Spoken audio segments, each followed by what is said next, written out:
కుర్రోళ్ళండి. ఆ వయసులో ఈడేమంటాడు తెలుసా? ఇంకో మాట నేను విన్నాను. హర్ష సాయి ఒక యాడ్కి 80 lakhs ఛార్జ్ చేస్తున్నాడు తెలుసా మీకు అన్నాడు. ఒరే ఒరే రవి, నువ్వు ఒకవేళ నేను ఏదన్నా ఒక యాడ్ని ప్రమోట్ చేస్తాను, నాకు 10,000 ఇవ్వండి అని అడిగి చూడరు, నీకు ఇస్తారేమో. ఎవరన్నా కానీ ఒక ప్రమోటర్ ఒక ప్రోడక్ట్ని ప్రమోట్ చేయించుకునేటప్పుడు ఒక అతనికి ₹1 కోటి ఇస్తున్నాడు, 2 కోట్లు ఇస్తున్నాడు అంటే అతనికి ఉన్న క్రేజ్ని పట్టిస్తారు. అంతే తప్ప అదేదో బ్లాక్మెయిల్ చేసి ఛార్జ్ చేయడం అనేది ఉండదు. ఇప్పుడు ఆడిడాస్ షూకి యాడ్ ఇస్తే సచిన్ టెండూల్కర్కి 6 కోట్లు ఇస్తున్నారట అనేది నా చిన్నప్పుడు పాట. అది గొప్పది. అంతేగాని ఆడిడాస్ షూకి ప్రమోట్ చేయడానికి 6 కోట్లు డిమాండ్ చేసేటండి సచిన్ టెండూల్కర్ అంటవా? ఇప్పుడు ఏది థమ్సప్ ఉందండి, థమ్సప్ లో పురుగు మందుల అవశేషాలు ఉన్నాయని పెద్ద టాక్ నడిచింది. అప్పుడు ఒకవేళ కంప్లైంట్ ఇవ్వాలంటే ఎవరి మీద ఇవ్వాలి కంప్లైంట్? మనం థమ్సప్ కంపెనీ మీద ఇస్తామా, లేకపోతే ఆ యాడ్ని ప్రమోట్ చేసిన మహేష్ బాబు మీద ఇస్తామా? ఇక్కడ ఎవడు బలహీనుడు అనేది చూసుకుంటారండి. అరే డీకే బాస్ రాజేష్ మహాసేన, హర్ష సాయిని అంతలా వెనకేసుకొస్తున్నావు. బెట్టింగ్ యాప్స్కి ప్రమోట్ చేస్తే హర్ష సాయిది ఏం తప్పు ఉంది? అది ప్రమోట్ చేయమన్న వాళ్ళది కదా తప్పు. ఇప్పుడు మహేష్ బాబు గారు థమ్సప్ యాడ్కి అడ్వర్టైజ్ చేస్తే అది మహేష్ బాబు గారు తప్ప?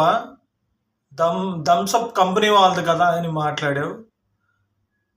మహేష్ బాబు గారిది ఏం తప్పు లేదురా, కరెక్టే. కాకపోతే తనని ఎంతో అభిమానించే అభిమానులు ఆరోగ్యంగా ఉండాలని ఒక హీరో కోరుకోవడంలో కూడా తప్పు లేదు కదరా.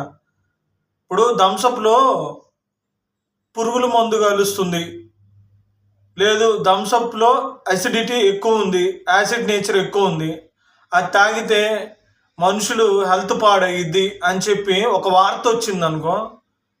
అయినా సరే మహేష్ బాబు గారు తన అభిమానుల గురించి ఏమాత్రం ఆలోచించకుండా యాడ్ చేసినందుకు నాకు ఒక 4-5 కోట్లు వస్తాయి, నా డబ్బులు నాకు వస్తాయి, ఎవడెటు పోతే నాకెందుకు అని చెప్పి యాడ్ చేశాడు అంటే అది మహేష్ బాబు గారి దృష్టిలో న్యాయమేనంటారా?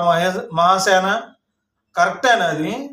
అంటే తనను అభిమానించే అభిమానుల ఆరోగ్యం తనకు అవసరం లేదంటారా? మహేష్ బాబు అయినా, లేకపోతే ఇంకొక బాబైనా, లేకపోతే ఇంకొక బాబైనా, ఏ బాబైనా అభిమానులు ఉంటేనేరా సూపర్ స్టార్లు, మెగాస్టార్లు, మల్టీ స్టార్లు. అభిమానులే లేకపోతే వీళ్ళంతా ఎందుకు పనికిరారా మహాసేన? కాబట్టి వీళ్ళు కాదు గొప్పవాళ్ళు, హీరోలు కాదు, ఆ హీరోల్ని అంతగా అభిమానించే అభిమానులదా గొప్పతనం.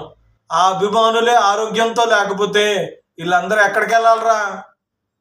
అభిమానులు ఉంటేనే కదరా సినిమాలు చేసుకునేది, కోట్ల డబ్బు సంపాదించుకునేది. వాళ్ళే అనారోగ్యాలు వచ్చి చచ్చిపోతే ఎక్కడి నుంచి సంపాదించుకుంటారా? అరే బుద్ధి లేని రాజేష్ మహాసేన, తప్పుని తప్పు అని చెప్పడం నేర్చుకో. అరే ఓసర వెళ్ళిలాగా ఎన్ని రంగులు మాలుస్తావురా వెద్దవా?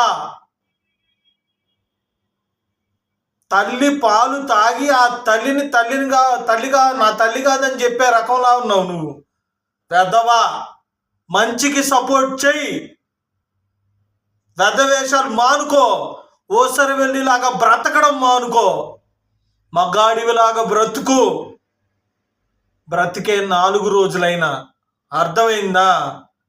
పిచ్చి పిచ్చి పోలికలు పెట్టకో, అర్థమైందా? ఉపోద్ఘాతం వీయడానికి వచ్చాడు వీడు తొక్క.